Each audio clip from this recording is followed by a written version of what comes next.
Can you speak about taking your meditation into your day?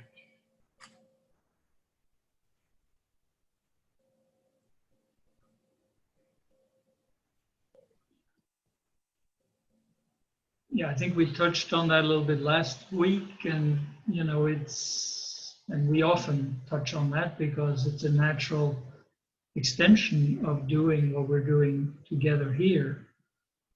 And of course, it's a little more challenging when you have to bring your awareness into whatever situation you are in, however challenging it is. Maybe it's boring, maybe you are angry at somebody, maybe you are disappointed, maybe you are just stressed, bored, any kind of reaction. But whatever your reaction is to the particular situation you're in, the way of taking your practice into that situation is to do the simple, very basic thing that we are doing in the practice itself, without making a big deal of it, so that somebody else will necessarily see what you're doing. That's not the point. But you can certainly, no matter what situation you're in, take a conscious breath, feel that you are pulling yourself back from the situation, not in the sense that you are withdrawing your ability to feel and relate, but in the sense that you withdraw your tendency to react from your ego. So pulling back a little bit, you can really feel it when you're in a situation like that, that your attention is now on your breathing a little more, and on your heart, and on opening.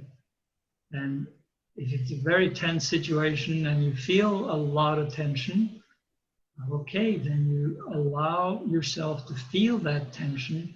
Don't repress and deny it, but don't fight against it, and don't fight against the other person, So you can open yourself and feel more deeply, and from the deeper place that you will contact, to some degree at least in that effort, you will be able to speak more clearly and more compassionately, but also more powerfully and lovingly. It might be that you have to use some tough love.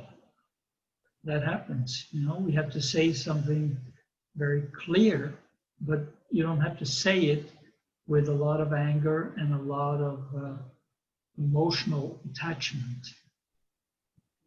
So I would say this is, in a way, the main way of bringing the practice into your everyday life. And you can all think of particular situations that you are in where you tend to lose energy by getting too emotionally involved in it, in the sense that you fight and fuss inside yourself, you justify, I'm right, the other person is wrong. Maybe it's true that on one level you are right, but it's not worth it, to be. What is more important is to have a good energy experience and to feel some love and compassion and have some wisdom come out in you, or to be right from an ego sense. This is the choice that we make in the practice, as we do this together here. I'm not sitting here thinking that, oh, I'm right and you guys are wrong, or any one of you is wrong. I look at you and I try to look through the surface into your essence, so that we share that as much as possible and invite you to really get more deeply in touch with that in yourself. And then hopefully you take that into your everyday life. And you start to think about what is it that drains me of energy? And that takes a real tough self-assessment, objective as you can possibly be. And you have to be able to feel to notice that. Energy goes, you know, I have holes in my bucket. Every time I'm in this particular situation, I'm attracted into some kind of a game playing modus with this and that kind of person. And, you know, it doesn't really serve me. And so then we have to be able to not beat ourselves up, but to learn from what we notice and to shift our attention from whatever is draining us of energy and take some tough choices, and all the time choose to be more deeply inside, because that's where the answers are going to come from, whatever we are seeking. So, I mean, it's a good question, and it's something to really work on, and to get more depth out of your effort, you have to gradually bring it more and more and more into your everyday life and everyday situations. And often the situations closest to us are the most challenging. Parents, children, wives, husbands, brothers, sisters, bosses, people who work for us, etc. You know, that's where the main challenges usually come up, but you can apply it everywhere and apply it, you know, systematically. There's a reason why this practice that we are teaching, you know, has a particular structure to it. The circulation breathing serves to get us in touch with the inside and relax. The double breathing serves to really get in touch with where the harder reactions of anger and sadness and fear and confusion and all that is locked up. And then, you know, that kind of work breaks that up and allows us to feel a deeper flow.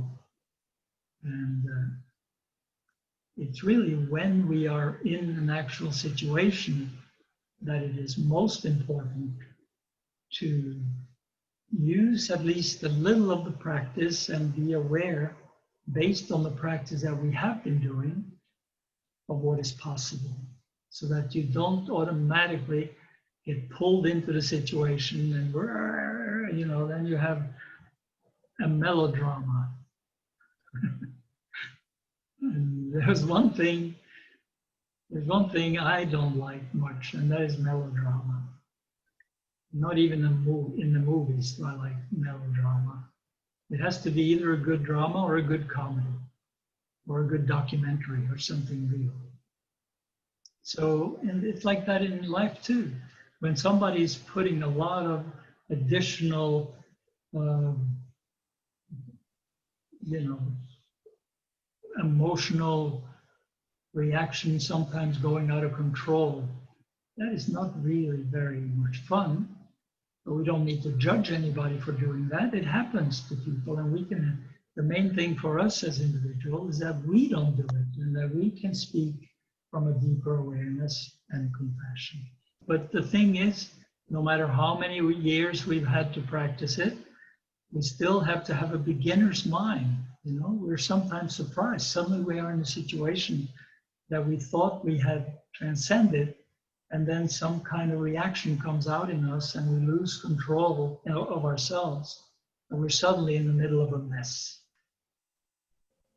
It's it's important to keep this beginner's mind and do the practice very, very simply as it's given, you know, because it takes a long time to be able to do a lot of improvisation with it and creative things. First, we have to have the basics, and it might take many years to get the basics in place. It's the ego that wants to think that, oh, now I got it, you know, I learned the circulation and I learned the double breathing, and I've done it a couple of times, and now I'm really something hot.